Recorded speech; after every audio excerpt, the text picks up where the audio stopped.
मंदिर भी इम्पोर्टेंट है, लेकिन उससे ज़्यादा भविष्य। अगर नहीं पैसे रहेंगे तो मुझे मंदिर नहीं खाने को देगा। वोट किसे देंगे, मतलब बीजेपी को ही देंगे। बीजेपी को ही देंगे। अच्छा, क्यों? क्योंकि बीजेपी एक मेरे हिसाब से मतलब आज का युवा ना रोजगार देख रहा है, हाँ। ना खेत देख रहा है अपना, ना विकास किसानी। देखिए, भाई आपको विकास दिखा रहे हैं। भाई को अपने ना घर से मतलब होगा, ना खेती बाड़ी से मतलब होगा। बस भाई का पिताजी हैं, राशन चलता होगा, आता होगा। 80 करोड़ लोगों को राशन दिया। आप किसी भी जिले में चलिए, मुख्यमंत्री का जिला है बगल में गोरखपुर, आप चले जाएंगे शाम को, अच्छे अच्छे लोग रोड पे सोते हुए हैं, कहते हैं सबको मकान दिया। किसको मकान दिया भाई? मैं बीजेपी की सपोर्टर हूँ, बीजेपी को मैं लाइक करती हूँ जो भी है, लेकिन मैं ये मानती हूँ कि सरकार को जो अनाज दे रहा है उसकी वजह से लोग काम करना एकदम नहीं चाह रहे हैं। रेगुलर क्लास नहीं चली है। होली की छुट्टी, फलनवा की छुट्टी, ढमकवा की छुट्टी, सबकी छुट्टी ही रही है। सिलेबस खत्म ही नहीं हुआ है। अब यूनिवर्सिटीज दबाव में है, जो कि अब सरकार का इस पे दबाव होना नहीं चाहिए, लेकिन यूनिवर्सिटी दब रही है, क्या करेंगे। नमस्ते, मैं पल्लवी हूँ और आप भारत एक नई सोच देख रहे हैं। अभी हम एक कॉलेज में हैं, देखकर भी आपको पता चल रहा होगा। यूथ के बीच हैं और कह भी रहे हैं कि ये चुनाव जो है वो कहीं ना कहीं यूथ की बात जाने बिना संभव ही नहीं है। तो आप देखिए, बैनर आपको नज़र भी आ रहा होगा। हम लोग हीरालाल निवास डिग्री कॉलेज में है, खलीलाबाद संत कबीर नगर में। हाँ, वही तो बोली, हीरालाल नाम निवास डिग्री कॉलेज में है। और यहाँ पर हम फर्स्ट टाइम जो वोटर हैं उनसे जानने और समझने आए हैं कि उनका मुद्दा क्या है। क्या उनके लिए आज भी जो है, जो सत्ता बता रही है धर्म का मुद्दा है, या नौकरी की अपनी एक समस्या है। जैसे विपक्ष बता रही है कि नौकरी एक बड़ी समस्या है। तो हम जानने और समझने आए हैं। हालांकि इस कॉलेज के जो यूथ हैं वो बड़ा भागे भागे हैं, बात नहीं कर रहे, लेकिन फिर भी जो पहला फर्स्ट टाइम वोटर है उसकी अपनी क्या राय है वो जानते हैं। यहाँ पे जो है एक नेता टाइप भैया दिख रहे हैं, कुर्ता पैजामा पहने। भाई क्या है, नेता वेता हैं क्या? नहीं, यहाँ के छात्र हैं, युवा नेता है यहाँ से प्रत्याशी। मतलब इस 2024 में अगर चुनाव हुआ होता तो यहाँ के हम प्रत्याशी होते हैं, अध्यक्ष पद पे। अच्छा, तो दुर्भाग्य की बात यह है कि अब ये चुनाव हो ही नहीं रहे हैं। हाँ, दुर्भाग्य की बात यह है कि यहाँ से चुनाव हो नहीं रहा है। यहाँ के युवाओं को बढ़ने का कोई ऑप्शन ही नहीं मिल रहा है। हर जगह से चुनाव बंद हो जा रहा है। अगर कोई भी विद्यार्थी यहाँ से कॉलेज में आते हैं, यहीं से निकलते हैं, उभरते हैं नेताओं, आगे जाकर बड़े बड़े राजनीति करते हैं।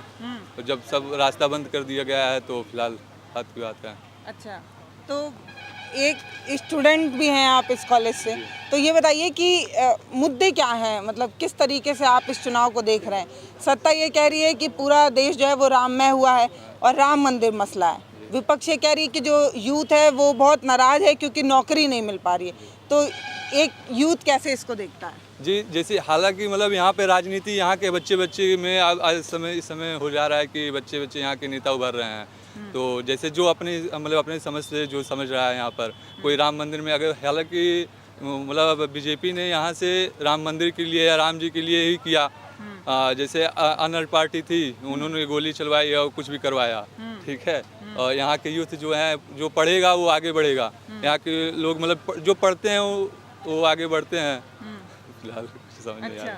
तो ये बताओ भाई, जैसे पेपर लीक का जो मामला है, जो बताया जा रहा है यूपी पुलिस कांस्टेबल भर्ती वाला लीक हो गया, आरओ वाला लीक हो गया, तो क्या यूथ जो है वो कहीं ना कहीं पेपर लीक मसले से भी परेशान है?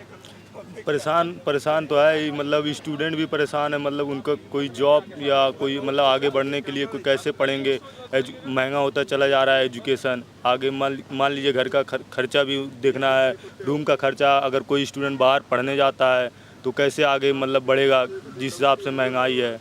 इसकी वजह से नौकरियां तो निकलनी चाहिए स्टूडेंट के लिए। अब इस समय खाली हम लोग बस पढ़े जा रहे हैं, कोई मतलब एक लक्ष्य नहीं मिल पा रहा है कि मतलब कहाँ से आगे निकले। तो महंगाई, बेरोजगारी यूथ का मुद्दा है। ये तो मुद्दा बनेगा ही, जाहिर सी बात है। अगर नौकरियां नहीं मिलेगी, छात्र ऐसे बैठ के अपना जीवन व्यर्थ थोड़ी ना कर पाएगा। तो आप लोग किस पक्ष की तरफ ज़्यादा विश्वास रखते हैं?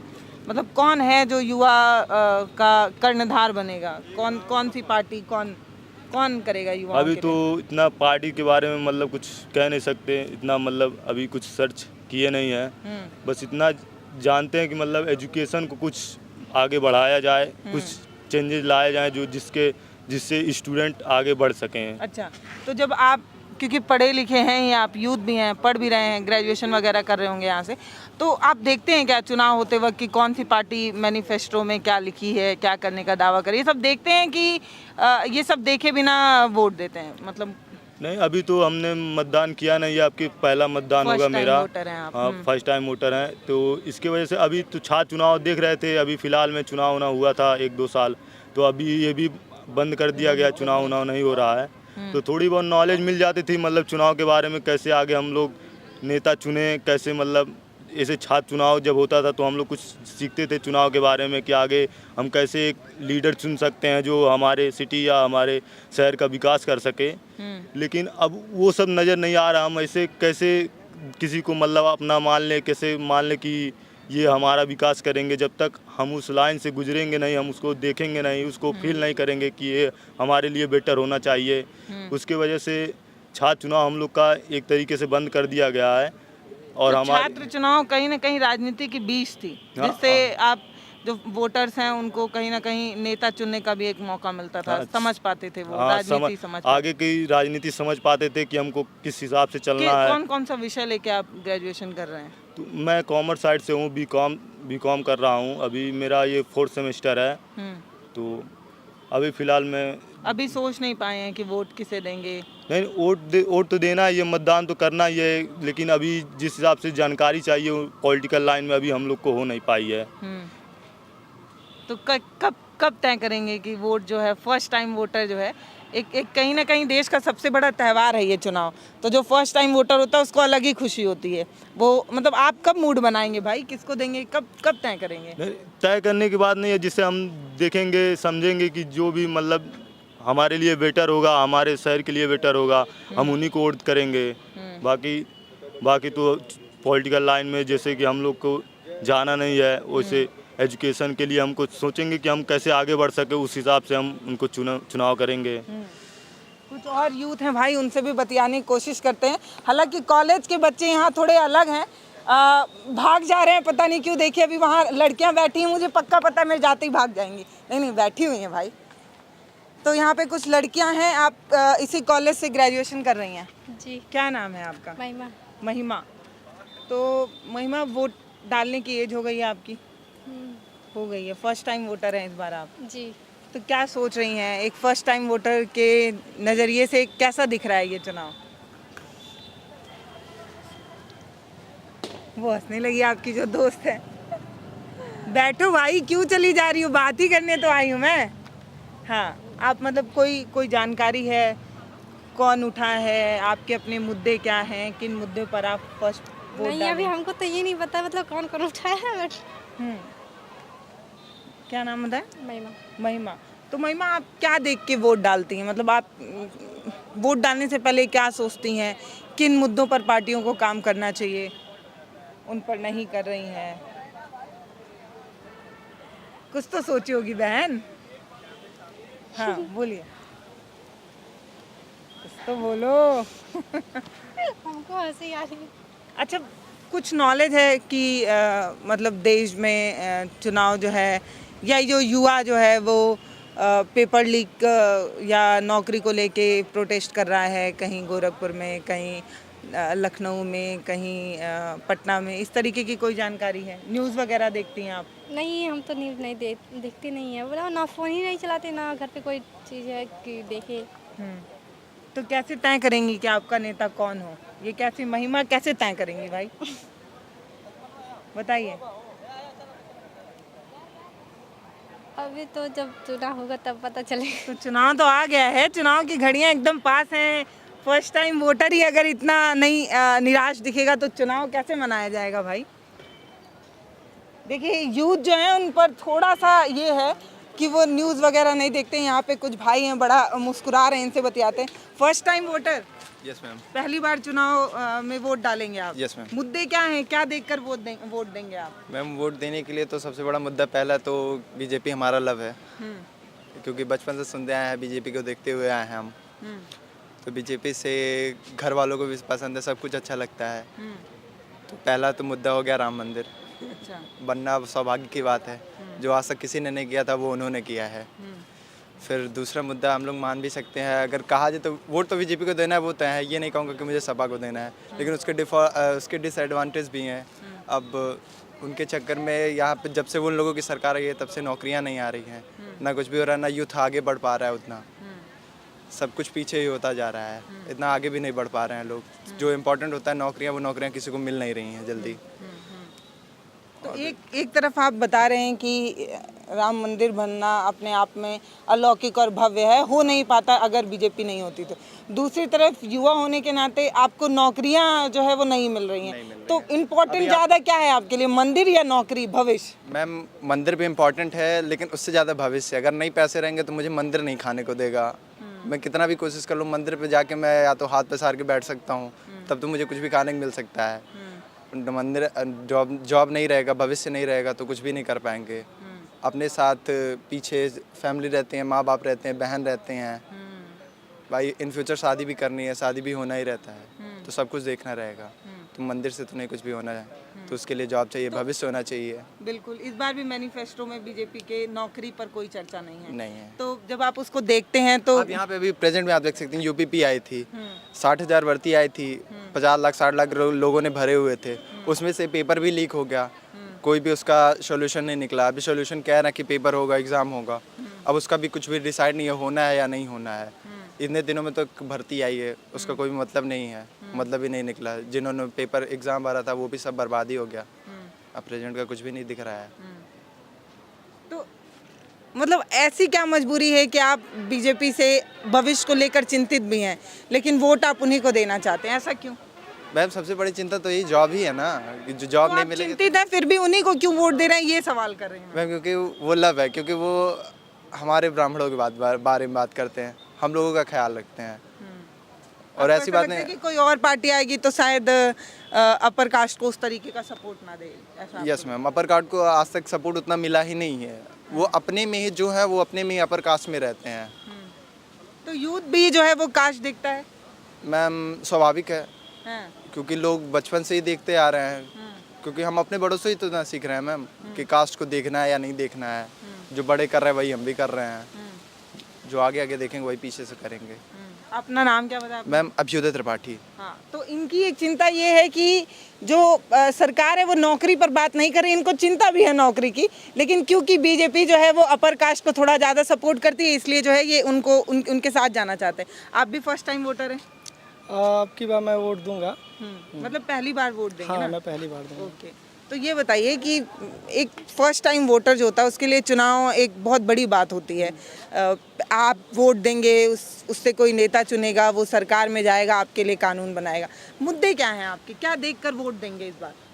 वोट देने का तो भारत की जो अर्थव्यवस्था है अच्छी खासी हो गई है बीजेपी के राज में, क्योंकि इकोनॉमी भी अच्छी खासी बढ़ गई है। लेकिन बेरोजगारी और महंगाई तो आज का बहुत बड़ा मुद्दा है, जो इस सरकार से भी हो नहीं पा रही है। कहीं ना कहीं सरकार में भी कोई ना कोई समस्याएं ज़रूर हैं। ये कहना उचित नहीं होगा कि सारी सरकार हमारी जो भी जो हम चुनेंगे वो बहुत लाभ देगी हमें। लेकिन ये है कि वोट तो करना ही है, क्योंकि वोट हमारा अधिकार है और वोट तो करेंगे ही किसी न किसी को। तो किस तरफ जाएंगे हम लोग चलते चलते वहाँ तक चल सकते हैं क्या, ताकि वो जो और वहाँ छाए में बैठे लोग हैं उनको जोड़ेंगे? आप बात करेंगे क्या? अच्छा ठीक है, तब आपसे पहले कंप्लीट करेंगे फिर उधर चलेंगे। तो आपके अपने मुद्दे क्या रहेंगे? मेरे मुद्दे यही हैं कि देश की अर्थव्यवस्था को अच्छी की जाए, देश की सुरक्षा को अच्छी की जाए। कौन कर रहा है ये सुरक्षा, अर्थव्यवस्था? कौन करेगा? केंद्र सरकार के ही हाथ में सब कुछ है तो भाई लगभग। वोट किसे देंगे? मतलब बीजेपी को ही देंगे। बीजेपी को ही देंगे। अच्छा, क्यों? क्योंकि बीजेपी एक मेरे हिसाब से मतलब कह सकते हैं एक अच्छी सरकार है, क्योंकि पूर्ण बहुमत से पिछली बार भी आई है। जनता के द्वारा अच्छी नीयत भी उसकी हमको दिखती है, क्योंकि आरोप इन पर भी लगते हैं कि आरोप किस पे नहीं लगते नहीं, हैं? मतलब यूथ का भविष्य नजर नहीं आता, नौकरियों पर काम नहीं हो रहा, महंगाई बढ़ गई है। देखिए पूरे भारत में आज के समय में 160 करोड़ के पास जनता हो गई है। 160-165 पूरे साल में अगर सबसे ज़्यादा वैकेंसी भी निकाली जाए तो 50 लाख वैकेंसी से ज़्यादा नहीं निकल सकती है। ठीक, बहुत निकल सकती है, 40 लाख वैकेंसी निकल सकती है। कैसे 160 लोगों को, 160 करोड़ जनता को हम नौकरी दे देंगे? ये सरासर बेवकूफ़ियत है बात करना कि बहुत ज़्यादा लोगों को हम नौकरी दे देंगे, ये कर देंगे, वो कर देंगे। हालांकि स्टार्टअप इंडिया का जो है बहुत अच्छा बोलबाला है, चल रहा है। हर व्यक्ति को अपना स्टार्टअप करना चाहिए। नौकरी से जीवन यापन हो सकता है, लेकिन अगर एक अच्छी ज़िंदगी जीनी है तो आप व्यक्ति को स्टार्टअप की तरफ भी ध्यान देनी जो चाहिए। योजनाएं हैं उससे यूथ जो है वो प्रभावित है, चाहे वो यूथ बिल्कुल प्रभावित है। अगर थोड़ी टेक्निकल ज्वाइन कर लीजिए। बिल्कुल अगर टेक्निकल लाइन में अगर कोई जाता है तो जाहिर सी बात है वो व्यक्ति स्टार्टअप में अपनी भविष्य को बढ़िया बना सकता है, क्योंकि जो स्टार्टअप होती है उसको जहाँ से हम ले जाते हैं, जहाँ हम छोड़ते हैं, मेरे पीछे वाला आदमी वहीं से उसको शुरू करता है। नौकरी का क्या है? नौकरी तो आज है, कल नहीं रहेगी। कल रिटायर होंगे, पेंशन लेंगे, मर जाएंगे। यही है आज के समय। युवा कह रहा है जो सबसे ज्यादा तैयारी करता है। आपका क्या नाम हुआ? जी मेरा नाम नवीन यादव है। नवीन। हाँ नवीन जी, ये बताइए कि आप भी फर्स्ट टाइम वोटर है? नहीं, इसके पहले भी हम लोग दिए थे वोट। अच्छा। 2019 में। हाँ, तो युवा क्या देखता है? मतलब ये भाई हमारे बता रहे हैं युवा कि अंधभक्त है आज का। आज का युवा ना रोजगार देख रहा है, ना खेत देख रहा है अपना, ना विकास किसानी। देखिए, भाई आपको विकास दिखा रहे हैं। भाई को अपने ना घर से मतलब होगा, ना खेती बाड़ी से मतलब होगा। बस भाई का पिताजी हैं, राशन चलता होगा, आता होगा। आज हम लोग किसान हैं, किसान परिवार से आते हैं। हम लोग खेती कैसे करते हैं? आज खेत में गेहूँ कटाई का समय चल रहा है। खेती कितनी महंगी हो गई। गेहूँ आप लेके आएंगी, भूसा लेके आएंगी। अगर हम एक नॉर्मल खेत 1 बीघे में खेती करते हैं तो 4 कुंटल 5 कुंटल होता है। पूरे लागत का हमारा मूल्य नहीं निकल पाता है। भारतीय जनता पार्टी की सरकार ने कहा था कि किसानों की आय दोगुनी होगी। बताइए किसानों की आय दोगुनी कहाँ से हुई है? हमारे मूलधन नहीं मिल पाते हैं। गेहूं का रेट इस समय जबकि 2700-2800 रुपये होना चाहिए, घटते हुए चला आ रहा है। 2100-2200 आ जा रहा है। रोजगार के माध्यम में क्या किया सरकार ने बताएं? हर साल 2 करोड़ रोजगार, 2 करोड़ रोजगार कहाँ गए हमारे? 10 साल हो गए, 20 करोड़ रोजगार तो आपको बताने चाहिए। इतना अच्छा जवाब दिया था आपने। क्या नाम था? 2 करोड़ रोजगार मिल ही नहीं सकता है, कोई चांस ही नहीं है। कैसे मिल सकता है? मैनिफेस्टो में बोलना, जनता को बताना। हाँ, तो वो भी बार उन्होंने कहा मैं था किसी भी सरकार की तरफ झुका हुआ व्यक्ति नहीं। नहीं, मैं पूछ रही हूँ कि पिछली बार उन्होंने मैं सारे सरकार की कमियां गिनाता हूँ। ऐसा नहीं है बीजेपी बहुत दूध की धूली हुई है, ये बात मैं भी जानता हूँ। महंगाई की जो आज के समय में स्तर है, एक गरीब आदमी, आप सड़क पे जाइए, यहाँ पे सड़क है, आप वहाँ पे जाइए, देखिए वहाँ पे आपको कितने गरीब व्यक्ति मिलेंगे। देख के मुझे भी तो रोना आता है अपने मन में, लेकिन हम करें तो क्या करें? लेकिन आज कहीं ना कहीं अगर कोई भी सरकार, एक मिनट, कोई भी सरकार आई है आज के समय में, सबसे बड़ी जो सरकार हुई है कांग्रेस की सरकार हुई है। 70-75 साल तक लगभग उन्होंने देश को चलाया। अच्छी अर्थव्यवस्था भी की थी शुरू से ही, 1950 से लेकर के बढ़िया व्यवस्था की थी। उसमें भी जितने भी जो सोशलिज्म पे काम किए गए थे, अच्छे विकास के दर पे थे। क्या तब गरीब नहीं थे? क्या गरीबी तब नहीं थी? क्या बेरोजगारी तब नहीं थी? तब भी थी, आज भी है। और कोई भी सरकार बेरोजगारी ख़त्म नहीं कर पाएगी, ये मैं लिख के दे सकता हूँ। कोई भी सरकार बेरोजगारी खत्म कर ही नहीं सकती है। कोई भी सरकार, महंगाई का स्तर इतना, ये सब जानकारी होती है जो रिपोर्ट्स वगैरह आती हैं, जैसे हंगर इंडेक्स की बात करें, ये सब की जानकारी होती है आपको? इससे ये पता चलता है कि हम पाकिस्तान जैसे देश से भी बहुत गिरे हुए हैं। हमारे देश में तुलना कहाँ है? छोटे से पाकिस्तान की हमारी तुलना कहाँ है? भारत तो बहुत बड़ा सोने की चिड़िया रहता था। आज क्या हो गया कि हमारी तुलना पाकिस्तान से होती है? हमारी तुलना चीन से होनी चाहिए। और दुख की बात ये होती है कि हम उससे भी ज़्यादा हमारे देश में लोग जो है वो भूखे हैं। ऐसा रिसर्च आता है। सरकार कहती है कि 80 करोड़ लोगों को राशन दिया। 80 करोड़ लोगों को राशन दिया। आप किसी भी जिले में चलिए, मुख्यमंत्री का जिला है बगल में गोरखपुर, आप चले जाएंगे शाम को, अच्छे लोग रोड पे सोते हुए हैं, कहते हैं सबको मकान दिया। किसको मकान दिया भाई? आधे उन्हीं के लोगों को मिला है।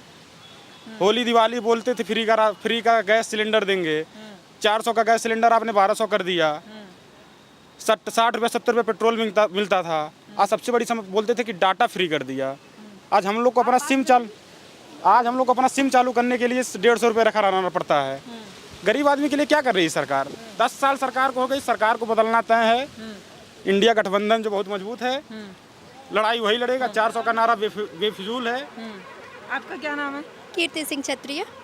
कीर्ति, यस। आप फर्स्ट टाइम वोट डालेंगे? नो, मेरा वोटिंग का भी टाइमिंग नहीं हुआ है। मेरा 16 ईयर्स कंप्लीट हुआ है। अच्छा, तो ये जो चुनाव हो रहा है जिसमें इतनी बातें हो रही हैं, एक तरफ महंगाई, एक तरफ बेरोजगारी, एक तरफ राम मंदिर, आप कैसे देखती हैं इसको? मैम अगर बेरोजगारी की बात की जाए तो हमारे समाज में जो मतलब निम्न स्तर के लोग हैं वो राशन की बदौलत अपना जीवन यापन करना चाहते हैं। तो क्या मतलब उनको अगर 5 kg जो राशन मिल रहा है मतलब मंथली 1 यूनिट पे 5 kg, तो क्या मतलब क्या उन्हें कोई वर्क नहीं करना चाहिए? मतलब जैसे हमारी फैमिलियों में क्या होता है कि राशन तो मिलता नहीं है तो हमारे घर के लोग किस पे निर्भर होते हैं? वो जॉब पे निर्भर होते हैं या तो कुछ बिजनेस पे निर्भर होते हैं। बट जो निम्न स्तर के लोग हैं वो क्या होता है कि गांव में आज खेत में काम नहीं करना चाहते हैं, कोई काम उन्हें पसंद नहीं आता क्योंकि उन्हें राशन मिल रहा है। मैं गवर्नमेंट राशन दे रही है लेकिन इसका मतलब यह नहीं होता है कि उन्हें कोई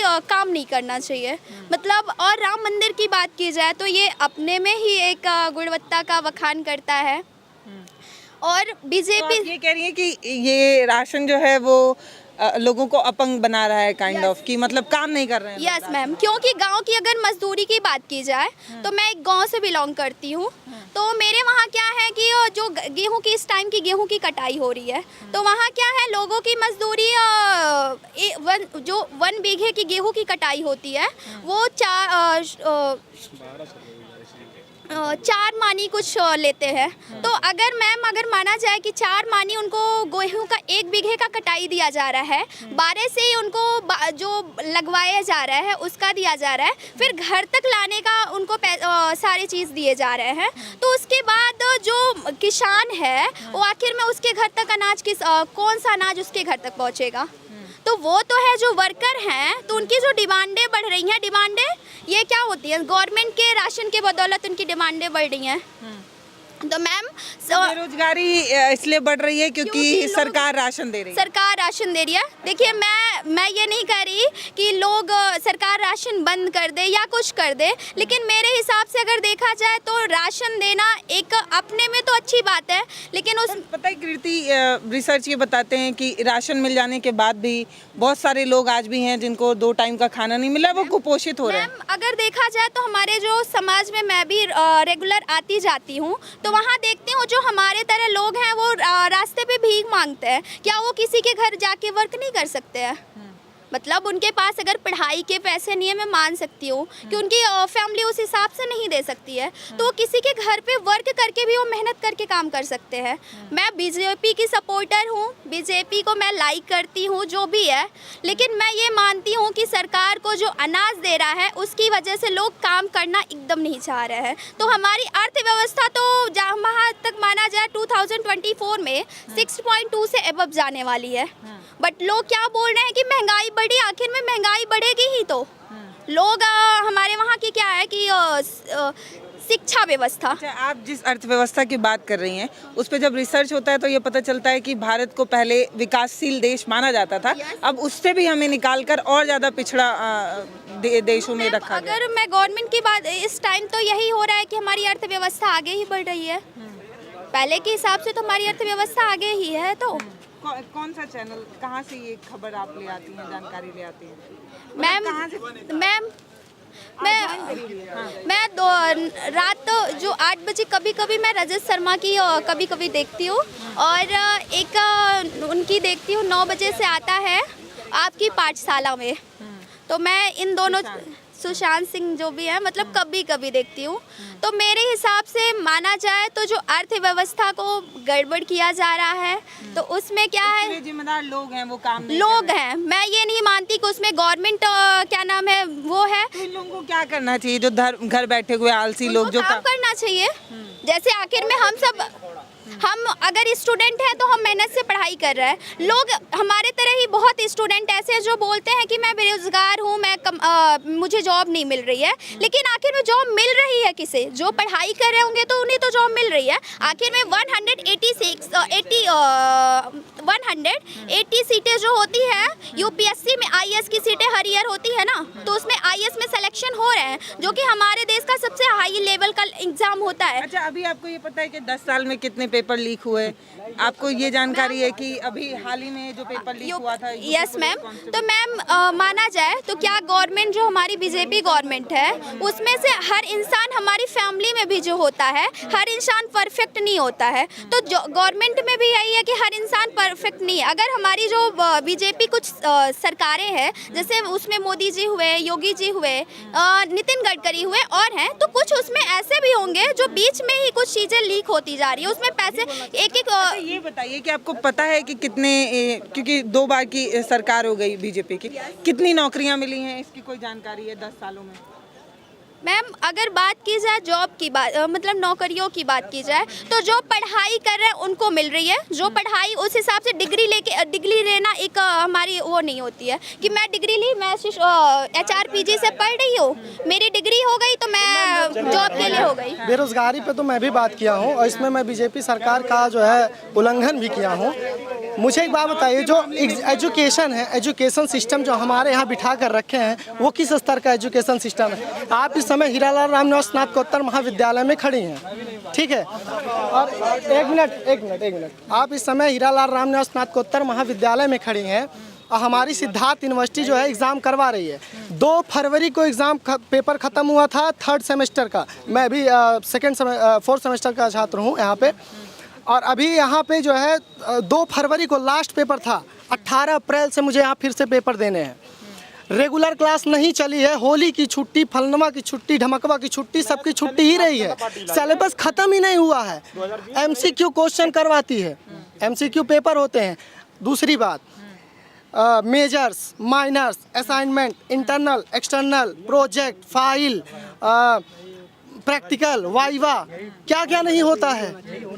अगर तुमको अगर आपको पेपर करवाने भी हैं तो उसके लिए एक शिक्षा व्यवस्था भी तो रखिए। हम टीचरों की गलती नहीं देते हैं, हम यहाँ पे प्रोफेसर की बिल्कुल भी गलती नहीं देते हैं। उनको समय ही नहीं मिलता है पढ़ाने का, करे तो करे क्या? जब देखा डेट डाल दिया, जब किया ये कर दिया, जब किया वो कर दिया।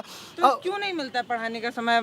इलेक्शन ड्यूटी लग जाती है या नहीं, कैसे? 2 महीने में जब पेपर होंगे तो कौन पढ़ाएगा? एक पेपर जो फर्स्ट पेपर होता है, एक सेमेस्टर के फर्स्ट पेपर का जो होता है, first paper second paper, 2 paper होते हैं एक चीज़ के, और दोनों में 8 यूनिट है और कम से कम 12 क्या बोल रहे हैं भाई? क्या नाम है? नहीं, त्यौहार रहेगा तो त्यौहार एक्चुअली प्रियांशु सिंह कह रहे हैं होली दिवाली ना मनाए, मतलब इतना क्या पढ़ाई भाई? बिल्कुल मनाए, लेकिन भाई जो सरकार है वो एजुकेशन को ध्यान तो दे, उस पर समय तो दे कि भाई 6 महीने का सेमेस्टर मतलब होता है 6 महीने का अंतराल।